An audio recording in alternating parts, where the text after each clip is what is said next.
Hello everyone and welcome to my top 10 favorite dungeons from 3D Zelda games.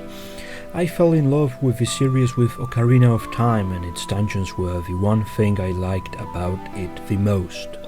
For me there are two factors. First is how the whole dungeon works, and by that I mean it's not only a series of rooms but a whole mechanism. And second factor is the atmosphere. Let me present you my top 10.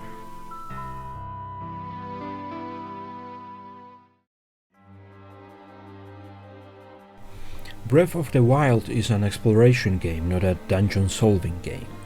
Nevertheless, the 4 ones we can visit during the course of the game are decent at least. Unfortunately, all of them have the same textures and have the same main concept for puzzles, yet I still liked this general idea.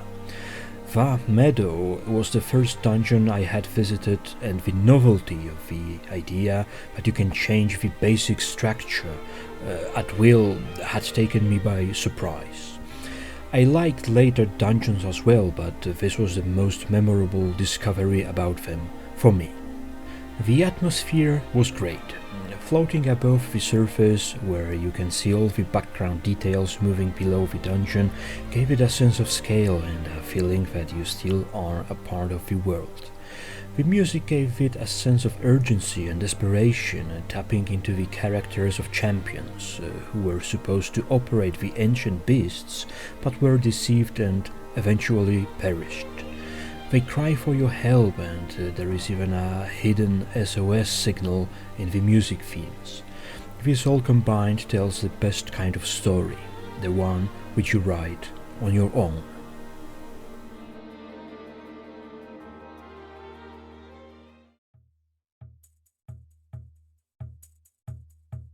Again, Wind Waker is more of an exploration game and less of a puzzle-solving game. Also, the dungeons lean more towards a linear pathway where you solve the puzzles on a room-by-room basis. But the Earth Temple has two very strong points. The first one is the atmosphere. It is more of a temple of the dead, which gives vibes similar to Bottom of the Well or Shadow Temple from Ocarina of Time. You need to fight off flying skulls, ghosts, shadowy hands and readers, which, despite their more cartoonish look now, are scarier than ever. The main method of solving puzzles is bringing light into this environment. By using your mirror shield, you need to direct sunbeams to required spots, which, besides being a neat basis for puzzles, is also a nice theme for a hero. The second strong point is medley, because you are solving this dungeon with a partner. This mechanic is also used in Wind Temple and Makar, but surprise, I like medley much more than Makar. Besides the ability to fly, medley can also redirect sunbeams, which is used a lot in the last room of the dungeon, where this puzzle gets somewhat complicated when compared to earlier rooms.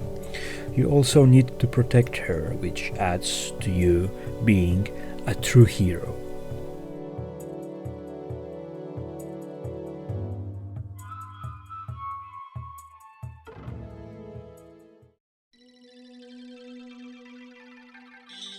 I consider the difficulty of Water Temple to be widely exaggerated by many players. Yes, it has at least one easy-to-miss small key, but even then you can solve it by brute force, and I mean by that changing the water levels and quickly checking all available rooms. The main concept behind Water Temple is fairly easy to understand. You can change water levels and you have a central room with tall pillar in the middle and many corridors leading to side rooms. This intricate design requires progressing slowly to unlock it completely and get to the boss door, which is clearly visible right from the main room. This is the design I like the most. You see your goal clearly and you have a vague idea how to get there, and obtaining this carrot on a stick eventually is a great payoff. I like the atmosphere of this dungeon a lot. It is an underground lake combined with tiles straight out of Turkish bath. Yet this relaxing feeling has this sense of danger lurking behind the corner and makes me motivated to cleanse, to purify this place from the invaders. And this is exactly what you are doing according to the storyline. It can also get a bit surreal when you fight Dark Link, where you suddenly get transported to some place completely out there, and only after a tough battle it gets restored back to normal. And yes, Dark Link battle is one of the most memorable fragments of Ocarina of Time for me.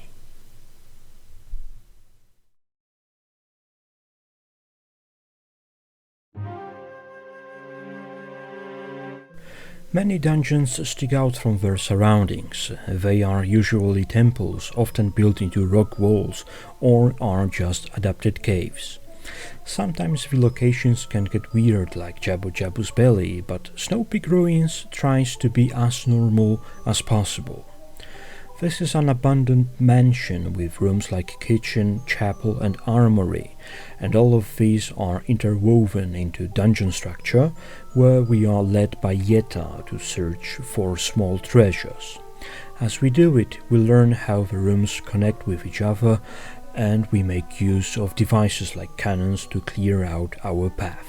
The atmosphere is exactly like you are imagining it to be. Ruined mansion or maybe a small castle even, where almost all life and light was sucked out by surrounding snow and cold wind. And it makes you wonder who lived there and what has happened with those people.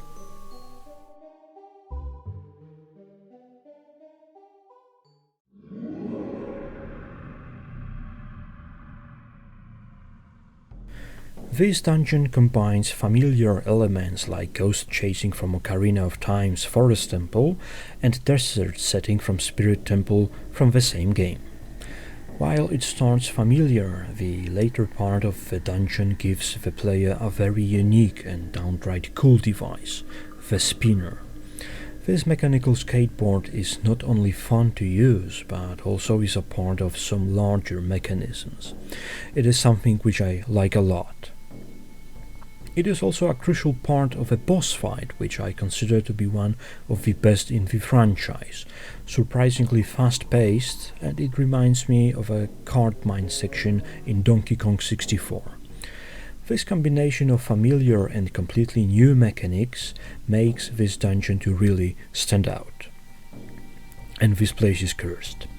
This fact lurks behind each corner in the shape of skeletons, ghosts, invisible rats and other similarly creepy enemies.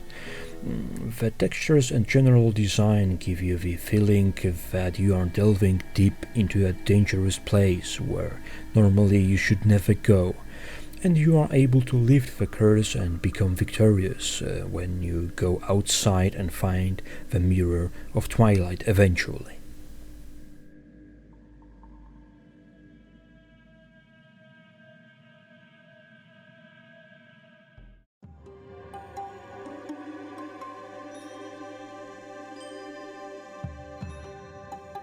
It is the best dungeon in Skyward Sword hands down. Yes, Ancient Cistern is that good. While the path is more or less straightforward, this dungeon is trying hard to hide this fact. It leads you back to the central room, which is changing along with your progress, which gives me this feeling of connectivity, which I like a lot. While I am not a fan of motion controls, the whip was actually fun to use, and the motion required to activate it was extremely intuitive. And it has been put to a great use in the boss fight with Coloctus, which is undoubtedly one of the best boss fights in the history of the franchise. Ripping out the limbs and then smashing this guy with a giant blade is an unforgettable experience. What's more, this dungeon actually has a storyline. It is based on a short story, The Spider's Thread, and events like visiting the underground or climbing up the thread and fending off zombies are directly related to it. This puts a unique spin on an already well-designed and atmospheric dungeon, which can shock unprepared players with its dramatic style shift midway through.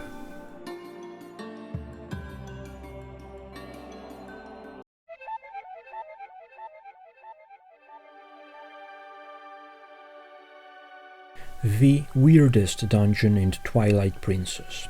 It takes place on a, surprise, floating city which is using some kind of ancient technology. Its architecture is weird, its background music is mysterious and a bit haunting. This place is in a state of ruin and desperately needs some kind of maintenance, but there is nobody left to do it. Only ukus inhabit this place, these creepy chicken-like creatures. Are they all what is left from an advanced civilization? Are they evolved or devolved from the Skyloft citizens?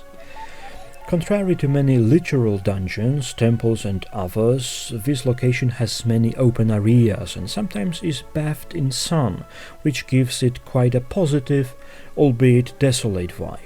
There are some slower moments here and there, but they contribute to the atmosphere, in my opinion, instead of diluting things down. The item we find is a surprising one. I expected longshot and got double close-shot instead, which is a lot of fun. The boss, armored dragon Argarok, is introduced perfectly and is looming somewhere nearby almost all of the time.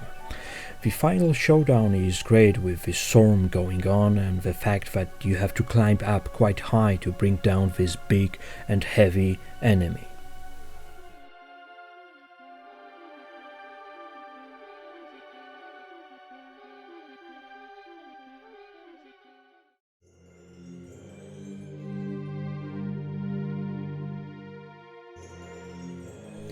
You need to traverse a vast and dangerous desert in order to even reach this place, the most remote area in the game. You are welcomed by a colossus, a personification of some kind of desert goddess, existing somewhere outside of official mythos, and you realize how far away from home you are now.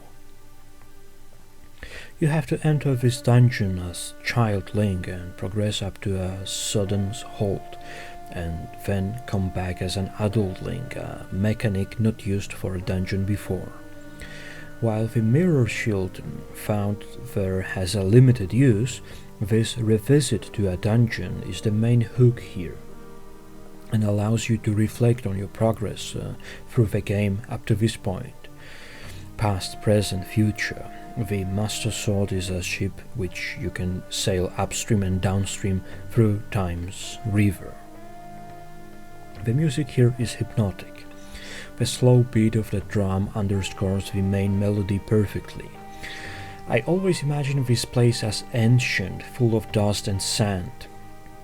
And I like to think that when you come back here as an adult Link, you can see your own footprints from 7 years ago.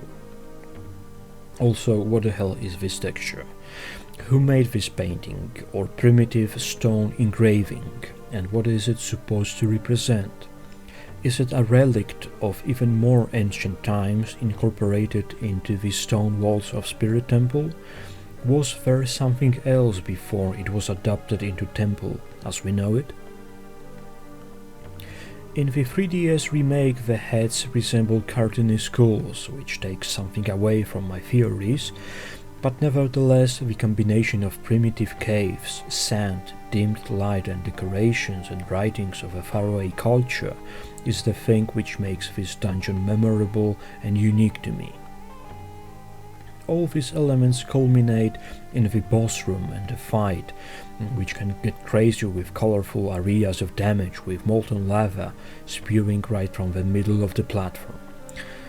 Is there anything better Ocarina of Time has to offer?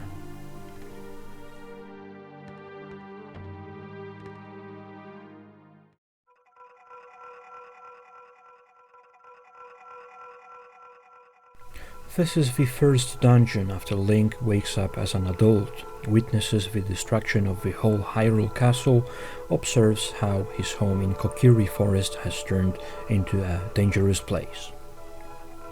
It exists to show you that the kid gloves are off.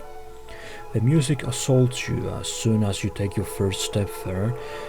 Whenever I hear this music, I imagine some mysterious forest creatures observing you from behind the trees.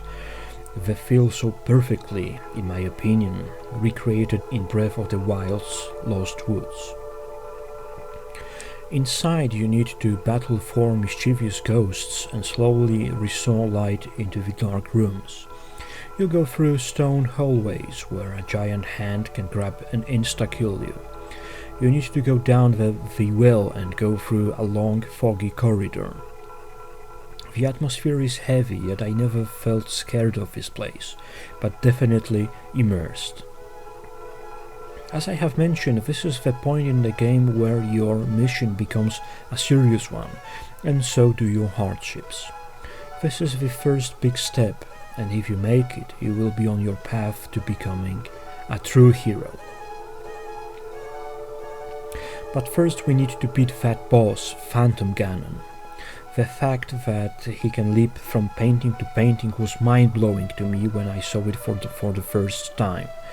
Ocarina of Time was my first Zelda title, and it took me a long time to figure out how to counter him during the second phase. I ran out of bottled fairies and won by the skin of my teeth. After that epic fight I was exhausted and unable to do anything meaningful in the game on that day. I remembered that I had to put down my controller, and I wandered around my house for a while, reflecting on how incredibly awesome that fight was. 20 plus years later, it truly was the best gaming moment I ever had.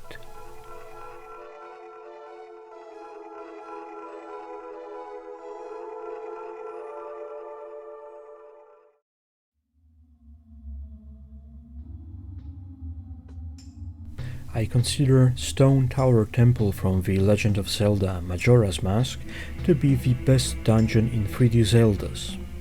While Forest Temple is my favorite location when it comes to atmosphere, Stone Tower Temple is the best dungeon. This place is huge, that's for starters, and has many different puzzles requiring you to use every mask and ability you have learned so far, and more. The music inside the temple is the same as outside, resulting in some sort of connection between these two areas, which get progressively abstract, starting from grotesque entrance to this dungeon and continuing with weird placement of doors, treasure chests and other details like that. Most of the dungeons up to this point were closed off from the rest of the world, but here in many parts of the temple we can see the sky and day turning into night, changing the mood of the rooms. And when you defeat the mid-boss, collect the light arrows and you are told to try it out on the gem outside the temple.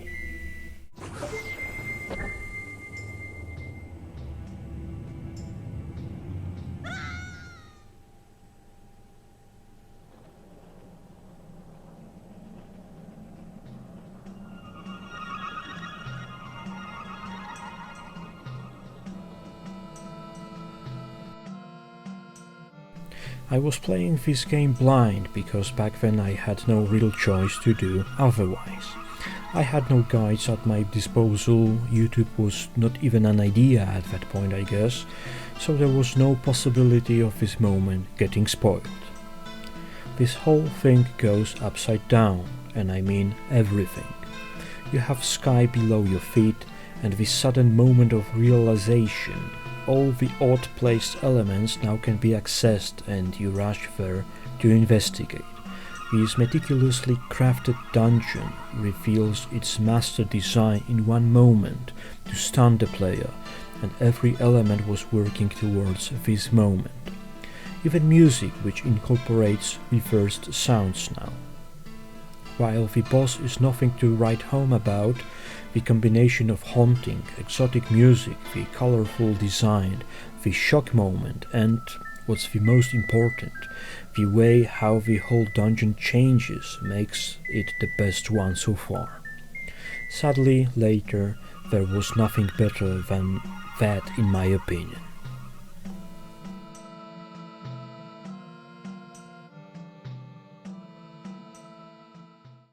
Thank you for watching. Do you agree with my list? Which is your favorite dungeon? Please let me know in the comments and see you next time in my some other video.